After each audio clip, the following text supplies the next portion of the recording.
Okay, standard warm up for the handstands. So I'm just going to go through some thoracic extension on the front roller. Open up. We're going to go one segment at a time. So start on the lower ribs first. And then open up as much as I can without my voice going too funny. And then slowly make my way up the back.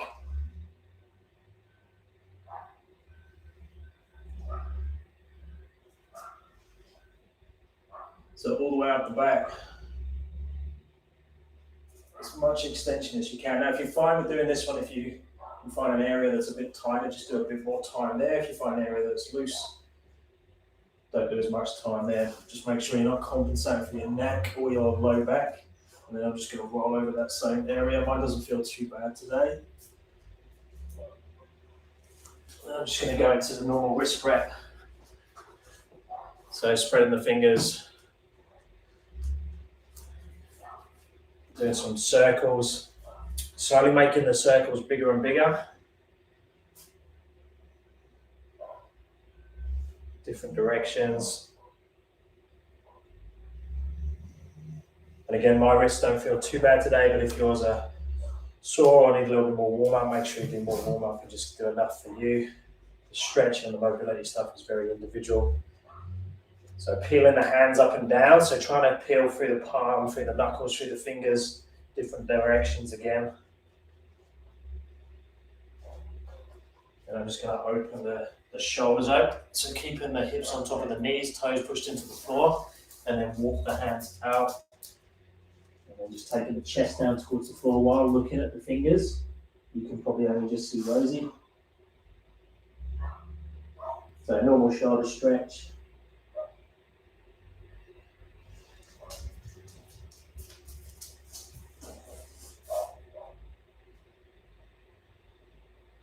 Now, if you're someone that likes to dip through the low back with this one, definitely make sure that you try and keep a posterior tilt.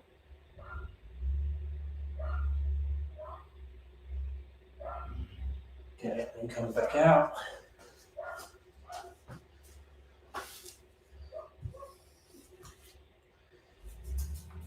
Just let me know in the comments if my audio is not great. I had a few issues with my AirPods earlier. Just doing some crow transitions now. So from squat position, externally rotate the hands, put the elbows into the knees, and then just slowly come forwards. Either onto tiptoes, or if you haven't, go all the way up to crow position, and then come back down to your squat again. And just do a few reps there. So again, the body used to putting all the weight into the hands.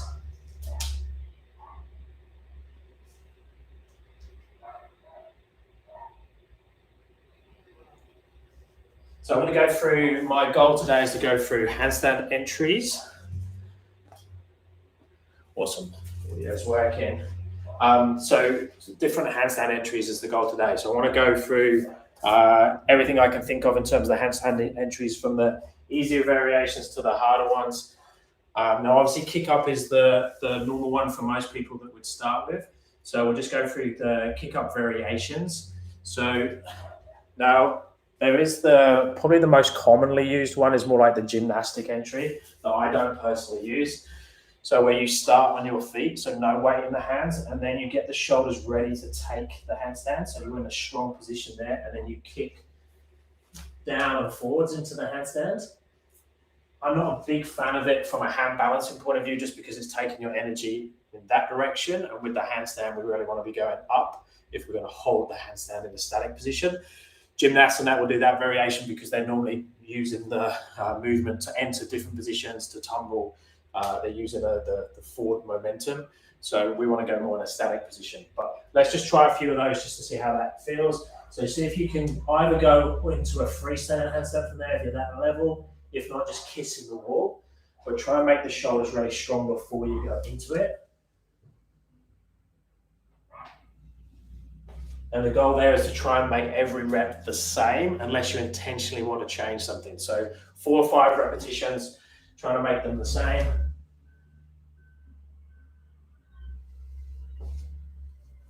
And be in more of that hollow position.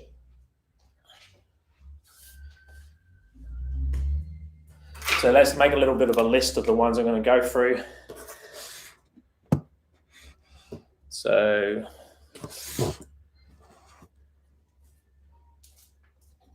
we have gymnastic, kick up. Okay, next we have hand balancer. Now, I made these names up. I don't know if they make sense to other people, but hand balancer, kick up. So the hand balancer kick up is exactly the same in terms of the end result. We want to get into that handstand position and stack everything. But we start stacking from the start with the hand balancer version. So my shoulder is already on top of my hand. So there, I'm going to pick a focal point on the floor. Now, I prefer to be somewhere in line with the thumb and index finger. I'm not a big fan of looking through too much. So that position, so I'm drawing the energy down, having the shoulder on top of the hands, and then I'm just going to kick on top. So the hip goes on top of the shoulder, the feet goes on top of the hips, and then you're in that position, and then come back down again. Now, if you don't have that freestanding, exactly the same, nice and close to the wall, pick that focal point, and then kick the hip on top. Ideally kissing the wall, come back down, keeping the shoulder in that same position.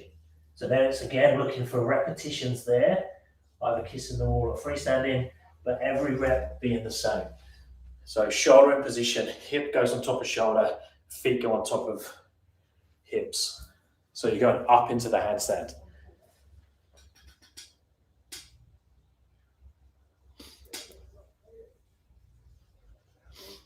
If I don't have iron poles, I will be able to unlock everything about my full planche and everything about planche, please. Iron poles, do you mean the like P-bars? So like this?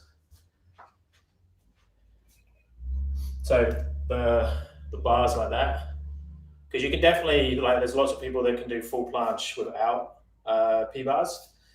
So you can do and have different hand positions. Basically, you just got to pick which variation you like or which your body likes. Some people have to use the bars because it's a little bit easier on the wrists. But find a variation that you really like and then do all your sets and reps with that same variation. You could explore other ones as you go, but I would definitely just do your training all on the same thing. And if you put in enough work and you're light enough body weight wise, you can, most people can get more advanced with the planche. Full planche is a big ask. It's a lot of work. I'm still yet to achieve it. I got to hold like 2 or 3 seconds in a dodgy position. And I don't really see much difference between floor and P-bars, but I've always trained a bit of both. So I think that's what you mean. Okay, so then with the entry, so we've got the gymnastics kick up, we've got the hand balancer kick up, and then we've got the jumps. So all the jumps. So jump, we have straddle jump is probably the most common one if we're thinking around going towards a press, but we also have tuck and pike. Probably actually the tuck is the most common from a jump point of view. Straddle is the most common from a press point of view. So with the tuck jump, I'm going to use exactly the same setup as I did with the hand balancer kick up. So I'm going to place the hands down on the floor, slight external rotation, have that focal point in line with the fingers and the thumb. So in the middle there, keep that focal point the same. Then I'm going to bend the knees. Now notice my shoulders stay on top of my hands there. I'm doing this slowly so you can see what happens. And I'm going to jump the hip on top of the shoulders, the feet on top of the hips, and then come back down exactly through the same path. I've still got that focal point, my shoulders are still in the same place. And then I jump up and back down again.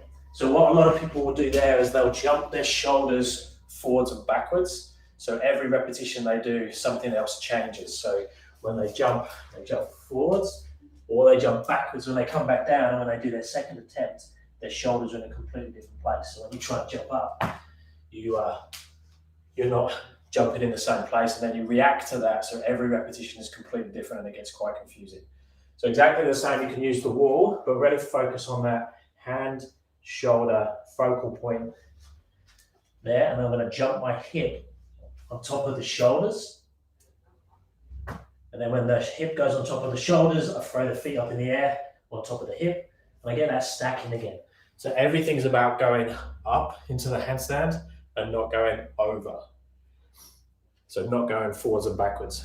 So that's the tuck jump. Now, when I show the tuck jump, especially because this is the way my body likes to go to tuck, I nearly always will have my feet in line with my knees and my hips. I don't have my legs together like that. You can do it cleaner like that, but easier for most people to learn the position is to have their feet slightly apart, shoulders on top of the hands, focal point, and then jump the hip on top of the shoulders, feet on top of the hips, there, and then come back down through that path again. So that's tuck jump.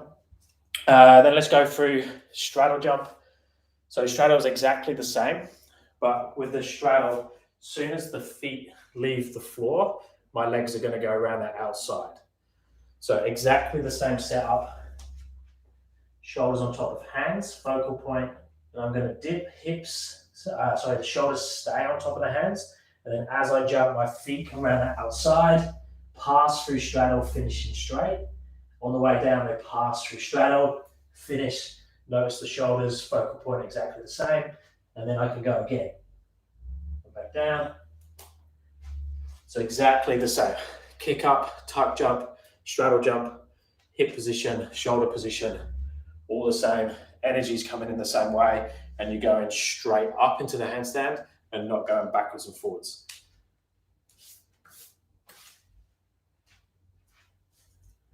So let's do a little bit of a challenge now. See if we can go.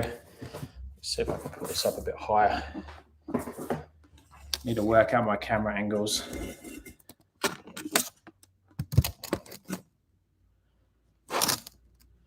Okay, so now I'm going to try and go a little bit higher. I'm going to put them together.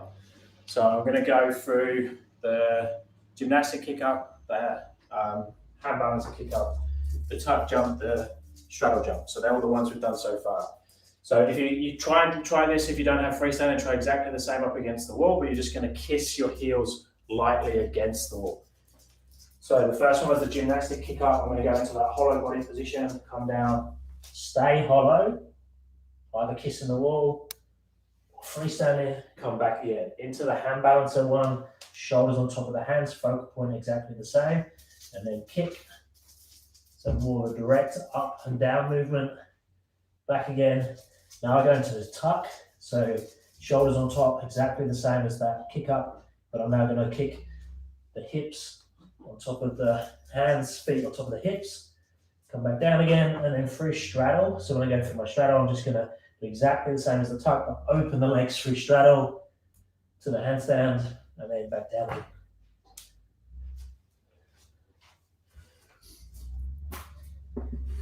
Now I need a little breather, so it's good there's another question.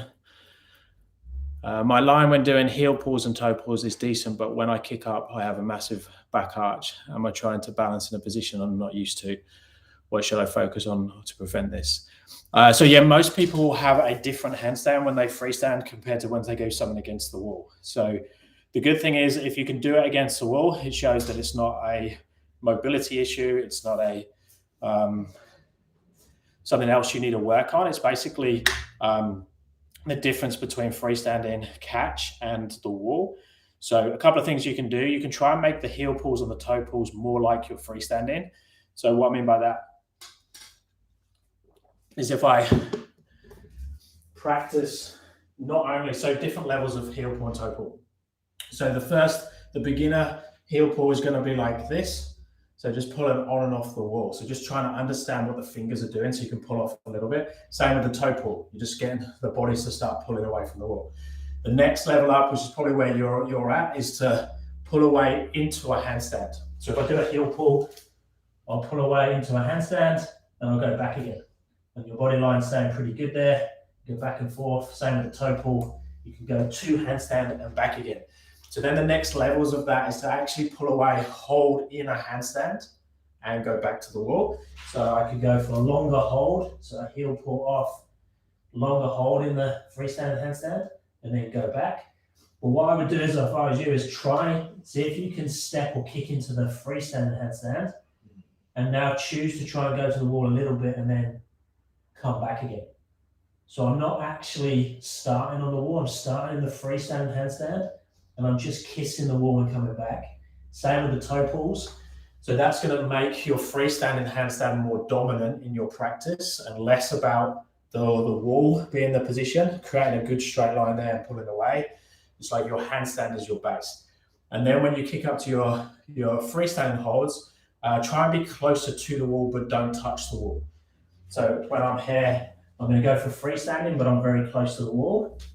And I'll have a smaller like target to go to. If I'm over here, my body's going to go into the position of strength, which tends to be shoulders down a little bit more. So chest down towards the floor a little bit more. And then when I kick up, I tend to do this. So I have a little bit more of a safer position because I'm in a stronger, safer position in underbalance, and then you tend to arch the body. So being really close to the wall is going to stop you from doing that and make you a little bit straighter because you're trying to avoid the wall and push you up into the handstand. So you're probably doing that second one. I hope that makes sense. There's a few things going on there.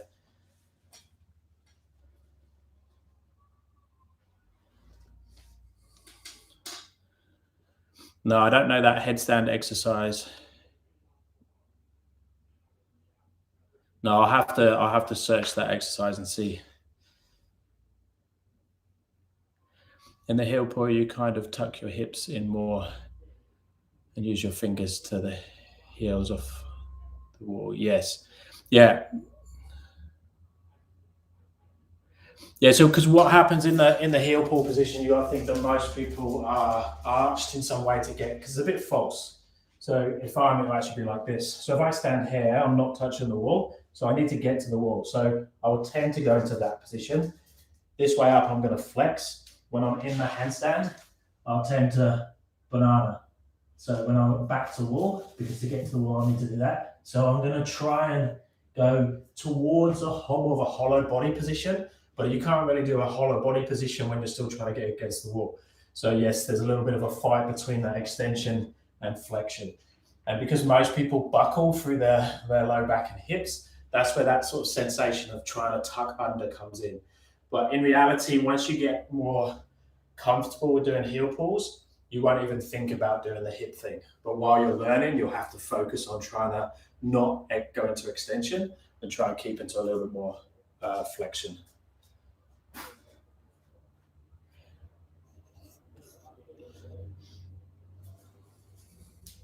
Guys, if when I answer questions, if they don't make sense to you, let me know and I'll try and reword it because it's a little bit complicated without seeing you in person when I answer the questions.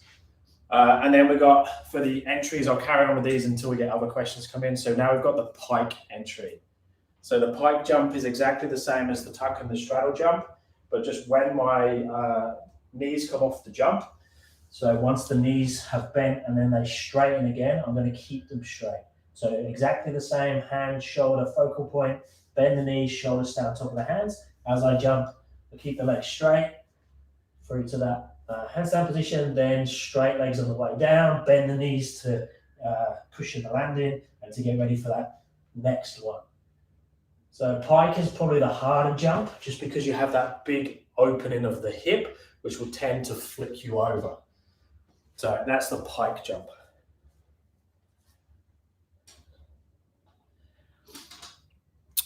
Did you have wrist pain when starting handstands? I can only do like 5 to 10 minutes of handstands. Not really. Like, you're going to feel your wrists from lots of conditioning. I felt forearms and wrists more when I was doing a lot of volume of the ring strength work. So when I was like learning muscle ups, planches, levers, and doing all the other work plus the handstands, then my forearms and that, I'd lay in bed at night and I could feel my forearms throbbing and stuff, but I didn't really get any wrist pain so much. I did alternate when I'm doing lots of one arm work. I was alternating between floor handstands and block handstands, just because that gives a little bit of an out. So when you're in on a block, you don't have to extend the hands, so there's less extension needed. So it's a little bit easier on the wrists. You could go to P-bars. You could avoid it in some way by having like a little bit of a yoga mat or something under the heel of the palm, which decreases the angle of the wrist. But a lot of the time it's due to flexibility. So if we're lacking flexibility, so if I'm tight in my upper back and shoulders, and then I can't put my hands above my head, my wrists are actually going to take the load as opposed to the back. Same as if I'm not too great at finding a neutral position in the pelvis and I'm fighting throughout the body, my wrists again are going to take the load. So often if you just do hanging, thoracic mobility, so I don't know if you just hear it start the feed, but I always do the front roller extension for my back. Just making sure that your overhead flexibility is good will decrease the load on the wrists, and that should make it a little bit happier.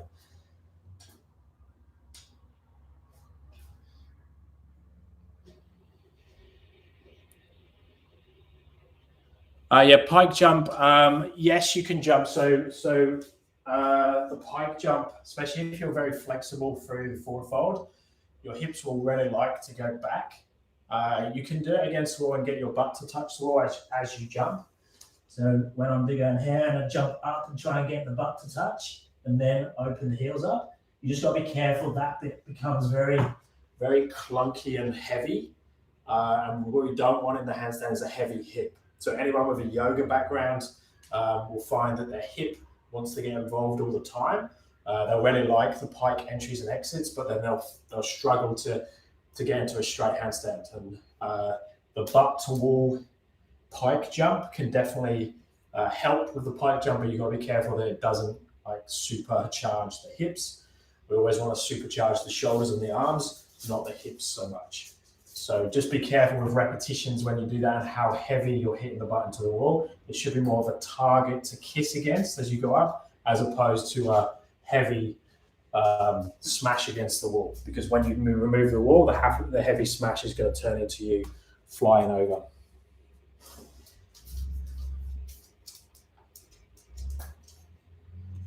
Nice, 40 seconds freestanding is awesome. When you start getting up to like 20 to 40 seconds consistently in a freestanding handstand, then that just multiplies. Normally what will happen is, people get stuck around that 2 to 5 seconds for a long time. They start to get 5-second holds. As soon as they get to 5-second freestanding holds, it accumulates to like doubles to like 10 seconds pretty quick. And then once you get 10 to 15 seconds consistently, you'll get up to your 20, 40 seconds. And then once you get 20, 40 seconds, there's a little bit of conditioning work that needs to be done normally.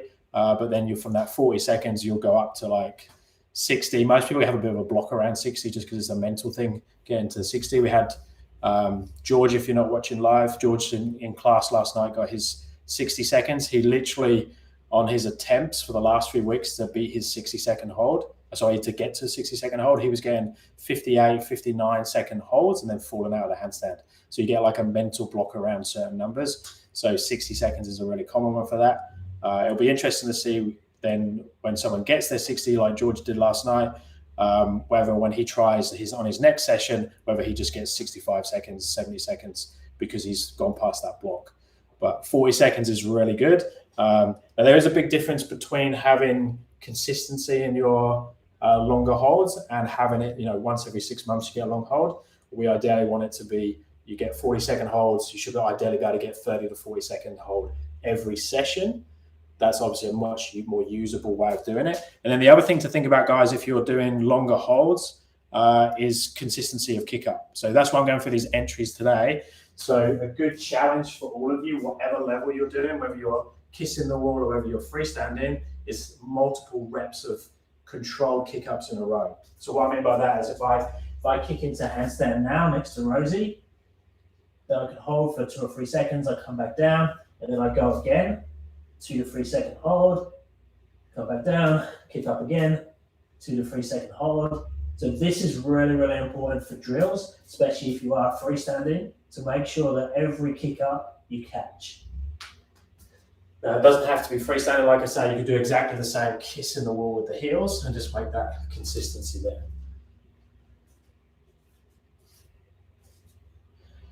Okay, so we've gone through gymnastic kick up. I don't know if you can see this. So we're going through the gymnastic kick up, we're going through hand balancer kick up, we're going through jumps in straddle, tuck, and pike. Another really common one that I like is the kneeling jump. Kneeling jump. Got this from Andre Bonderico. Kneeling jump to handstand. It's now quite commonly used. It really teaches the up movement. So like I say, it doesn't matter whether you're going against the wall or freestanding, we want to be going up to handstand, we don't want to be going over towards handstand. So with the kneeling jump, let's get the dog out of the way. So with the kneeling jump, I'm just going to be here, I'm going to put my thumbs by my knees, shoulders on top of my hands, and then I'm extending up. So think of it like you're a spring ready to go. So I've got a spring in my hip and my knees. I open the spring and I can go up to handstand. So see how it pushes me up? So the energy goes straight up to my balance. I'm not going over, I'm going up into the handstand. So up there. Now if that feels scary, do exactly the same this way around by the wall. Obviously have enough space so you're not going to smash your head against the wall. Put thumbs by your knees and then jump up, see if you can get to the wall. If you don't feel comfortable with that, start by just going up to your feet. So shoulders on top of the hands, jump it up, get to your feet. And then just slowly make the hip higher and higher with the goal of trying to get the hip on top of the shoulders.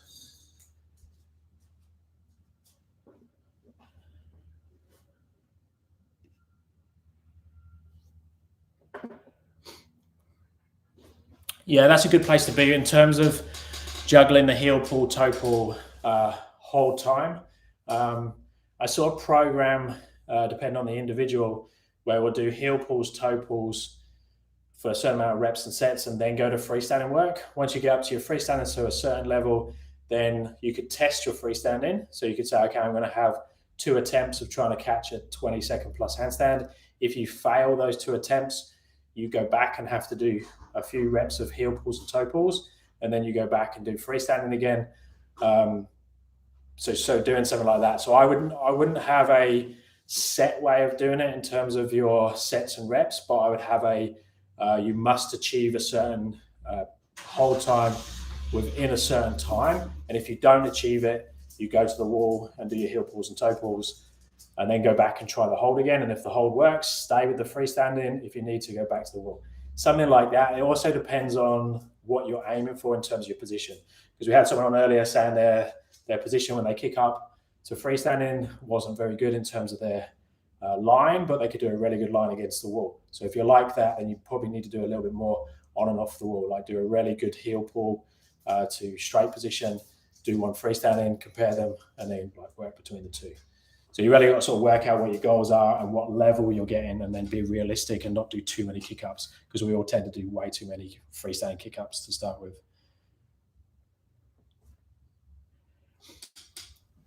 So with those jumps, the kneeling jump to handstand, we can go through all of the movements. So we can go through straddle, tuck, and pike. So Rosie likes my spot too much. I think she likes the carpet. So when I'm here, I could go through tuck. So straight up with the legs passing through tuck. I could go through straddle, legs out to the outside, and then down again. I could go through pike.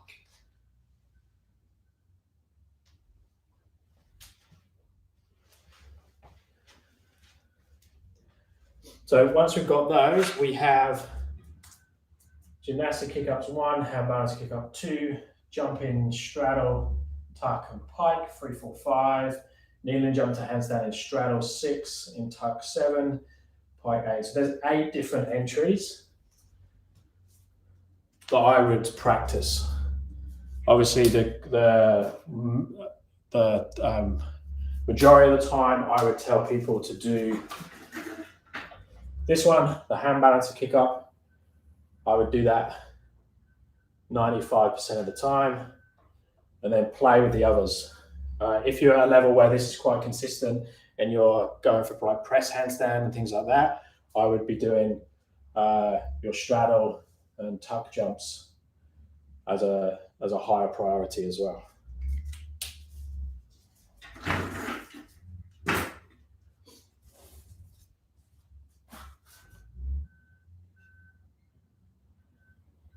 Yeah, these entries probably are a level of difficulty. Most people will, I mean, the gymnastic kick up and the hand balancer kick up will be more what you're used to, what you're practicing, what your confidence is like between those. So they'll like be roughly the same though. So normally kick up would be the easiest variation. Occasionally when people have got a yoga background, they're happier to jump to handstand than they are to kick to handstand. Sometimes the kick scares them, but it's just, again, what you're used to doing.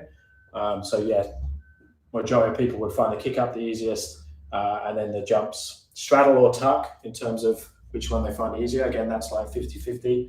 Occasionally someone might prefer pike if they're, again, got a really deep forward fold from yoga.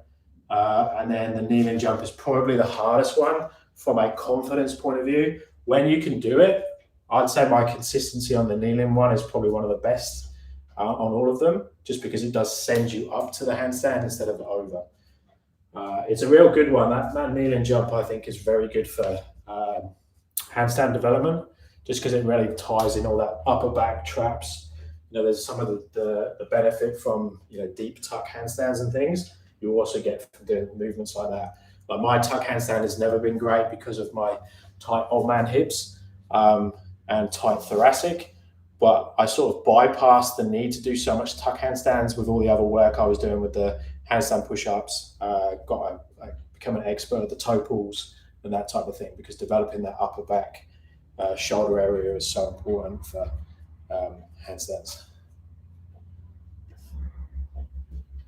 If there's no other questions, I'll just start to go through in detail the heel pulls and toe pulls a bit more. So the balance work. So what I spoke about earlier in terms of having layers of those drills. If you think you're too good for the heel pulls and toe pulls, try the harder variations and just double check you can do them with really good form. So heel pulls, if you haven't done them before, if you're still learning to handstand, and this is good to go over if you're a bit more advanced, especially if you're training other people to handstand.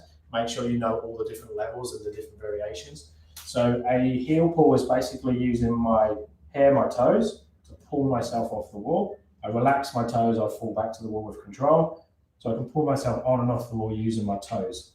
Exactly the same in the handstand, but I use my fingers. So I kick up to the wall, make the body one piece. What we don't want to be is collapse, because then when I push through my fingers, there's no connection to the heels. So the body wants to be that one piece. So that's more of that, like a hollow body position, but basically just no flexing or collapsing through the hip or shoulder as I push through the fingers. So push through the fingers, heels come off, and then I go back to the wall again. So just practicing the heels come off and back again is really important. Common things is you push and nothing happens because you change the body position. Once we've got that one, we can heel pull, use the fingertips, come off the wall to a handstand, and then go back again. So you're actually aiming to get to handstand. A lot of the time there, when you first start doing that one, you will over balance towards under balance. So you'll keep going and you'll fall this way. But in a way, that's a good thing to start with, because you're showing that you're pushing enough and you're not just coming off a little bit and falling back. You're actually getting to handstand and going back again. So it's really important you understand what you're trying to do with that one.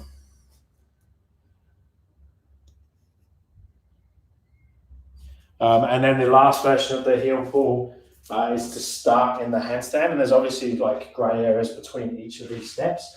But you start in the handstand in some way. You could do one heel pull off and then just hold your freestanding. And then once you're in this is now your start position. And then you just go till you touch the wall very, very lightly, and then pull back to your handstand position again. And just go between those two. But your home position, your start and your finish, is the freestanding handstand. Now, what I like to do with people who are pretty advanced is get them to multiply time there. So what I mean by that is you go for like 5 seconds in the handstand, then you touch the wall, come back again, and then you do like a 10-second hold in the handstand. And then you go back, touch the wall again, and then you try and get a 20-second handstand. So just like multiply the times. You can start with like a 2-second handstand and then double it and double it and double it again, or you can start with 5 or 10 seconds, which gets hard quickly. But it's a really good show. It just shows you control the both sides of the handstand, so the heel pull and then the toe pull, under balance and over balance.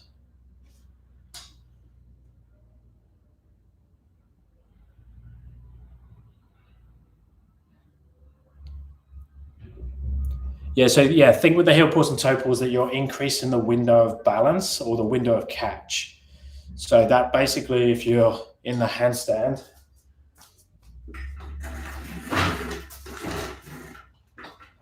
So if this is my handstand there, so there's me and my handstand. I have a window of balance or window of catch that might be that big. So basically what that means is I can fall that way, or I can kick into the handstand inside that window on either side. So this way would be under balance. This is falling back down towards my feet. So when I kick up, I've kicked up from that position and I've kicked the leg up in the air. So I've gone into handstand like that. I must, when I kick up, go into either my under balance window or my over balance window. And if I do that, I'm going to catch the handstand. So what happens there is if I get stronger in the toe pull, I increase this distance. It makes me stronger and stronger. My balance window gets stronger and stronger. If I increase my heel pull, this distance gets bigger and bigger. So then my window of balance becomes wider and wider and wider, and I can always kick into that heel pull or toe pull strength area, and I should catch the handstand more often. In reality, what you can actually do against the wall and what you can do freestanding, there's obviously a lot smaller, but I'm a big fan of making the underbalance as strong as possible. So when I kick into a handstand, if I kick into underbalance like this, so see my feet are over here still, my shoulders are forwards over there, I've got this big window here of underbalance that I can land in and control the handstand up. So whenever I kick into handstand, I'm always going to kick into that underbalance slightly, and it's safe. And if I do something that's a little bit scary or a little bit risky, so I'm going to kick up onto this box, if I'm going to kick up onto these canes, I'm going to definitely stay in my underbalance and go up from there, because I don't want to stay in my overbalance because the risk is there that I fall over onto my back. If I fall from an underbalance, I'm just going to go back to my feet, which is normally the safer option.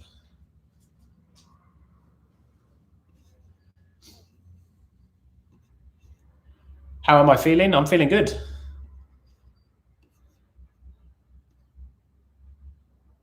Could do with a little bit more sleep, a little bit more coffee, but apart from that, I'm feeling good. Okay, any other question, guys? We're hitting the 37-minute mark.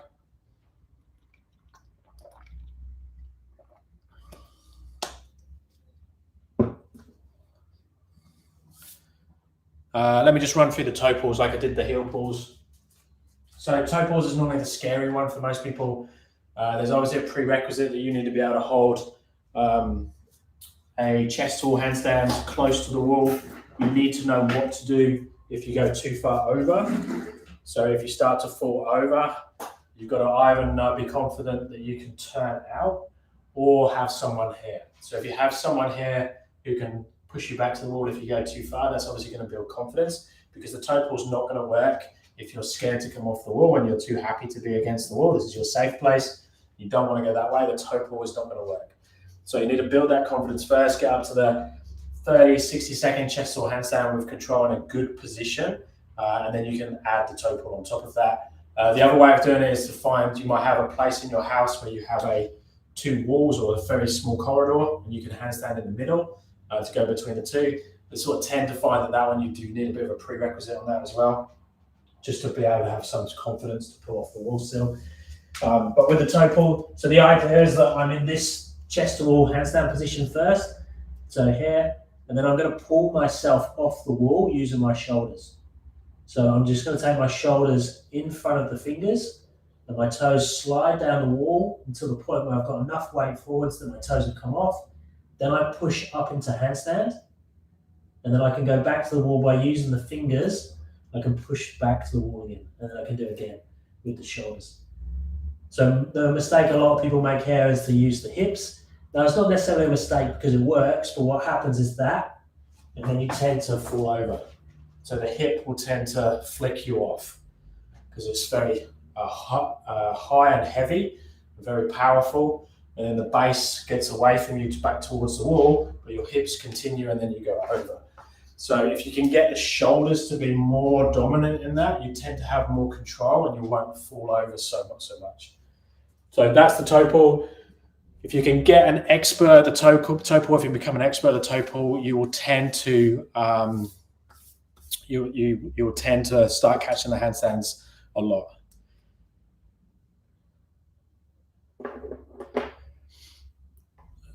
got my first handstand press on one plate. Awesome. So I take it, assuming that you mean your feet are on one plate and you go up from there.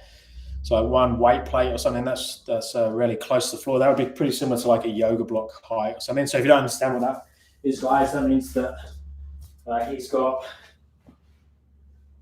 a press off this sort of height up to handstand. So very close to doing the full movement off the floor. So when you kick to an underbalanced handstand, is it okay then to press through the shoulders? Press through. Yeah. I think what you mean is to just open the shoulders back up. See, if I've kicked to underbalance, my shoulders are here. So then to push up. So I'm pushing the shoulders up. So my focal point and my shoulders do change position slightly. I think that's what you mean. So when I kick to underbalance, my shoulders might be quite far forwards, meaning that my focal point has moved a bit further forwards because the shoulders have moved forwards.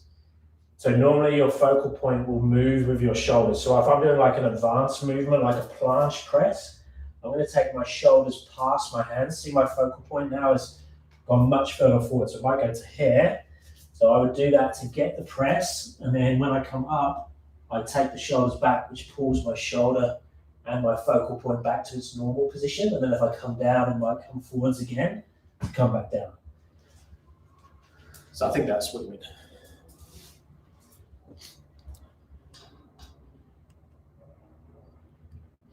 How do you get into tuck planche?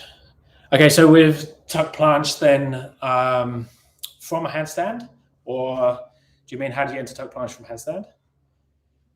Or how do you develop a tuck planche?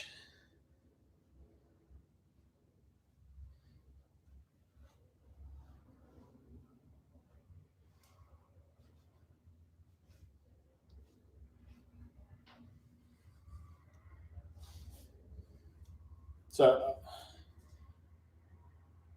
from the ground. Okay, so tuck planche. So basically, think of the tuck planche as a bit like your crow position. Is that you want to make yourself the tightest ball you can. If the tuck planche is open at all, so more towards an advanced tuck or just like a looser planche, you're going to be heavier at the hips and the feet. That means your shoulders have to planche further forward, so it's much harder. So a real tight tuck planche is if you get your knees close to your chest. And the beauty of this, if you don't have a controlled tuck planche yet, is you can push your knees out to your arms a little bit. Try and keep the arms straight. You don't want to get into the habit of bending your arms, but try and have a good contact between your knees and your biceps, or your thighs and your biceps there. And then all I'm going to do is lean forwards. So I've got this tight tuck. My thighs are against my chest. And then lean forwards, keep everything tight, and then lift the feet up there. Now, obviously, there's a strength prerequisite there. We need to do some conditioning in that position to get the tuck planche. And there's lots of different ways of conditioning that position, from planche leans to using a band around the hips, or just going very light feet there. So you could get feet in that position. You could lift one foot up. You could alternate feet. You could do planche slides. Lots of different ways to develop that.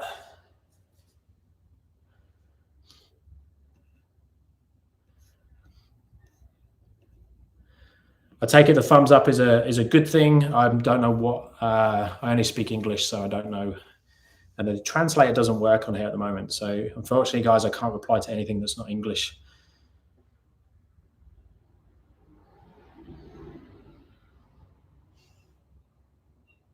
Yes, well, and in terms of opening your shoulders when you're in that underbalanced position, yes, but don't open them too far. So think you're only open them to the point of where your focal point is in line with your thumb index finger area. Don't keep taking your shoulders open too far, because that will be what your body will want to do, is open the shoulders all the way and then throw yourself out of the handstand. So think that your shoulders are forwards and when you caught the underbalance, and then you open the shoulders to a point of the catching the handstand and no further. Do you ever train reps of frog, tuck, planche to handstand? Yes and no. I will tend to go harder variations for where I'm at the moment in terms of trying to lower to straddle planche and things like that and get out from straddle planche. Tuck planche to handstand or frog to handstand, I can sort of do pretty comfortably, You can sort of get 5 to 10 reps there. So I might do it as part of a warm-up, or if I'm teaching clients or doing videos or something, I might go, so going up, so from there, up and down there.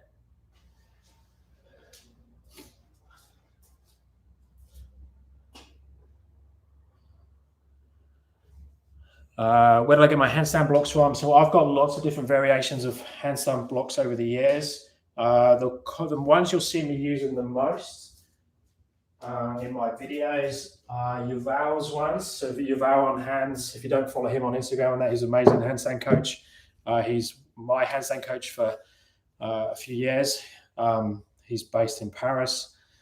These are his handstand blocks that he has a guy in America, I think, make them still for him. He does 2 different sizes. These are the smaller ones. I like the smaller ones. He does a slightly bigger one. Actually, I think he does 3 sizes now. So there's those ones. I've got these ones that are off some canes. The difference, you can make your own handstand blocks. The big thing with handstand blocks is the thickness that I like and dislike. So I dislike this thickness for if I handstand on the floor. These don't matter so much because these are canes, but you see there my fingers go past the bottom of the block. So if I'm on the floor, my fingers will be on the floor, and I don't like that. I like to have a thicker block. So when I hold, see that one, my fingers now don't touch the floor. And you just want a comfortable block that you can grab hold of and feel that you can pull yourself around on. So that's those blocks. You can, like I say, you can make them. I've got other people who have made blocks who I've used, and I've been sent blocks over the years. And then you've got a round one. I really like the round ones, especially if you're doing them on canes. The cool thing with the round ones is that if you're doing something where you take your hand off the block and then go back again, you don't have to be perfectly square to the block. Where this one, I want to get back onto 2 fingers all the time. So I've got to find the block, and I might try and have to move the block when I grab hold of it. This one, I can grab hold of it anyhow, and I'm always going to be in a good position. This one rotates as well. That's a rotational one.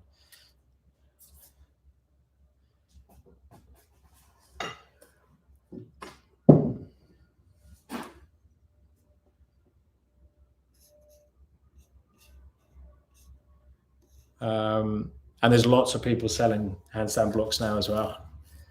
They used to be hard to get hold of.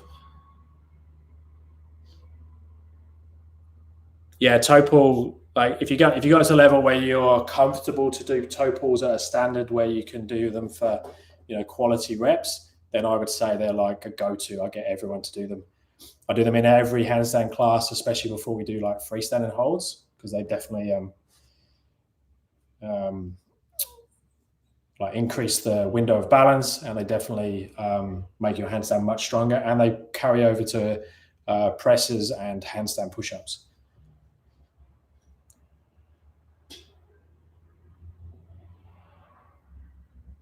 Yeah, trap-free raises are good. If you look at the toe pull movement, it's actually a trap-free raise. I wouldn't do too much trap-free raises by itself. I'm a big fan of doing the thing and not doing too much of the other exercises unless you need them. It's a bit like in the gym, spending lots of time on 50 different leg exercise machines, or you could just do squats and deadlifts. I would just do squats and deadlifts. I wouldn't do all the other exercises in the gym. If you can do dips, you don't need to do hundreds of different variations of push-ups. So it's the same with the handstand balance. Do as much handstands as you can, as long as you can do quality chest wall handstand holds, heel pulls, toe pulls, and then some freestanding balance work, whatever level you're up to. And then you could play around with trap-free raises and stuff. I'd probably do wall leans, and some people call these trap-free leans. So hands externally rotated, taking the shoulders to the wall and back off again. So, but if you look at that movement, it's exactly the same as the toe pull type position, making sure your shoulders are strong there. So from that handstand, I can open and close the shoulder.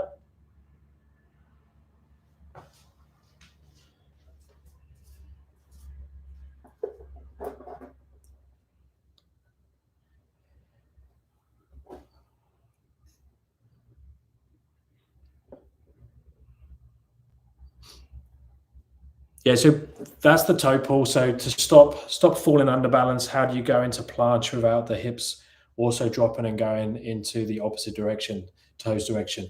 So that's basically what I just demoed there. So you're in handstand like that. These are my shoulders, these are my toes. My shoulders go that way. My hips and my feet are going to go in the opposite direction, but you always want it to balance. So whatever goes that way needs to counterbalance what goes that way and vice versa. You just want to make sure that the shoulders are leading the way. So the shoulders are telling the hips what to do as opposed to the hips telling the shoulders what to do. Because if the hips go first, because they're at the top, you fall that way. It's a bit like having too much to drink and being like that. Your shoulders and head is leading the way. We want our hips and our feet and our legs to be leading the way. Same thing in the handstand. If I'm in a handstand and then I go towards underbalance, so there, see my hips have gone backwards, but I haven't fallen down because the shoulder is keeping control and the hip hasn't moved too far. If the hip goes too far that way, you're going to go that way. If the hip goes too far that way, you're going to go that way. So the shoulder needs to be in control and then the hip follows. That takes a long time to be able to get that kind of control, but that's the idea, and that's where the toe pulls are really good. Just when you're doing the toe pulls, just make sure that you're not putting too much weight into the wall with the toes.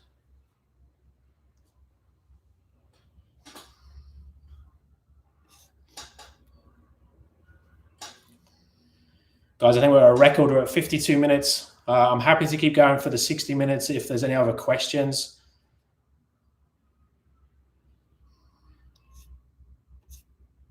I think I've covered everything so far.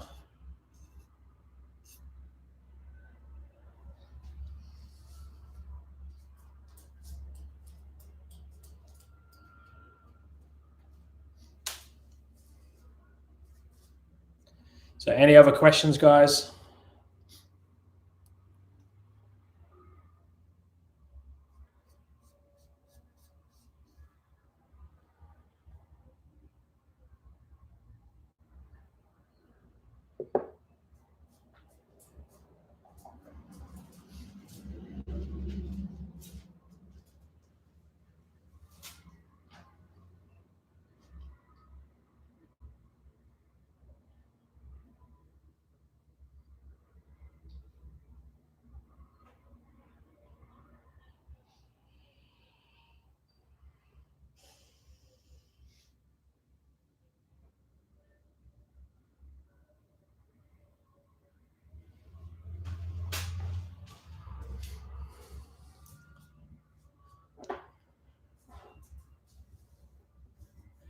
For the underbalance control, you need lots of wrist flexibility.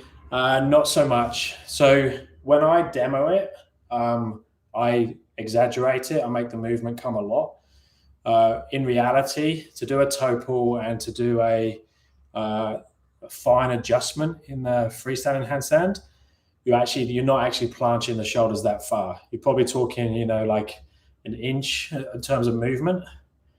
So you don't need crazy wrist flexibility to do it. If your wrists are hurting from doing too much planche in the movement and you're doing it for toe pull reasons, you're probably going too far with the shoulders. So you can go to a little bit of external rotation, which will help create a bit more space, but it shouldn't be an issue like that. If you're going to do eccentric planche work, press work, something like that, you might run into your wrists a little bit more. But even with like a straddle planche, so if you think a straddle press, if you watch how much my shoulders go forwards in a straddle press, that will be the extreme most people will go to unless they're going to start to planche. So I have externally rotated. I have taken my hands a little bit wider than like a balance position for me, but the shoulders come to about there, and then I'll go up from there. And then that's where realistically most people are not going to go outside that window. So you can see the shoulders aren't actually going that far past the toes, past the fingers.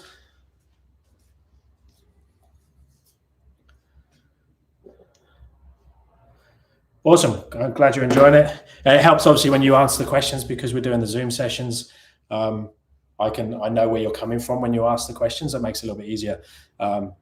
Guys, if I don't know you, then when you put the questions down, if you can put as much information like relevant to what you're specifically working on. That makes things much easier. A few of you in the chat I know, so I know where you are with your handstands.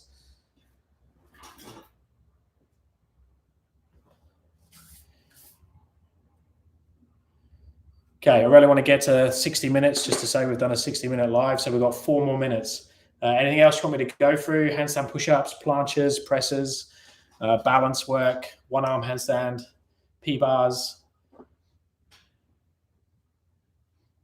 elevated handstands, mobility.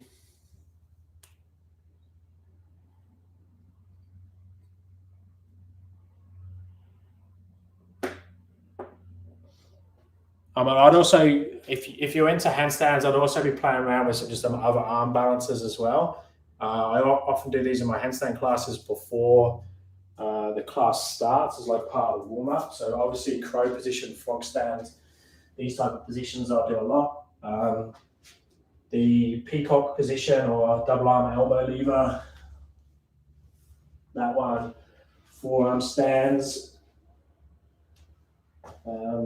single arm croc, which is like the elbow lever one, QDR, so sideways, hip on top of hip, that one.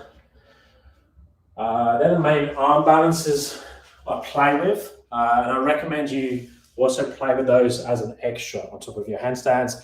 If you find you're having a off day, or you're just feeling that you're a bit down about your handstands, or just need a little bit, mix it up a little bit different, spend some time, explore those hand balances. Most of them are easier than a freestanding handstand. Even the single arm variations, the QDR and the elbow lever, are way easier than a one arm handstand. So it's a good way of increasing time on your hands, increasing balance work. I'd recommend all of you are working shoulder stands.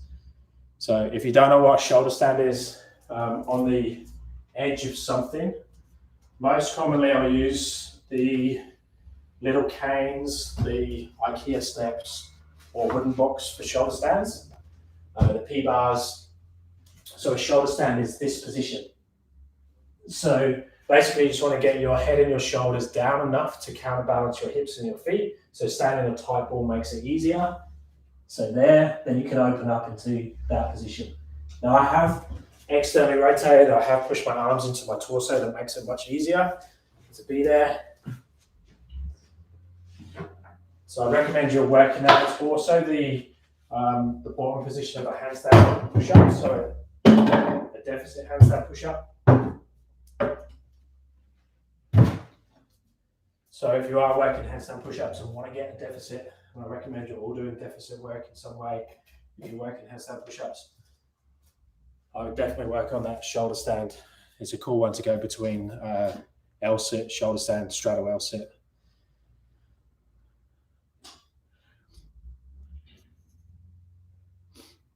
Yeah, definitely. So do you allow for a little bit of arm bend in your handstands, room to adjust and underbalance and push out? Yes, 100%. I'm a big user of a bent arm. It's sometimes a bad habit of mine. You'll see me a lot of the time if I do any elevated work where I'm jumping up onto something, I'll have a slight bend in my elbows. This is how I can control the underbalance again. So not only do you do it from taking the shoulders forwards, but I can bend the elbows here, and that takes me towards underbalance, and I can push back out and up to handstand. That was dangerous doing it by Rosie's butt then. But yes, you can bending the arms is a very useful tool, but something that can also create a bad habit. So you just have to be a little bit careful with it.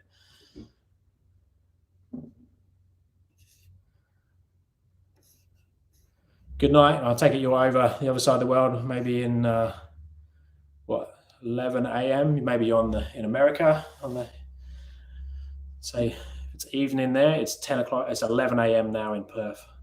Okay, we've hit the hour mark. I'm going to sign off unless you have any quick questions.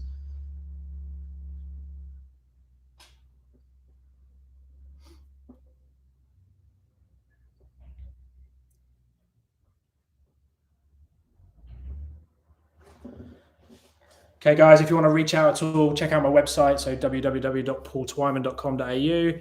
I'm on Instagram as well, DM on there. Brazil. Okay. Yeah, I know, like, this is probably a bit late for like Europe and that. I think would be too late now, wouldn't it?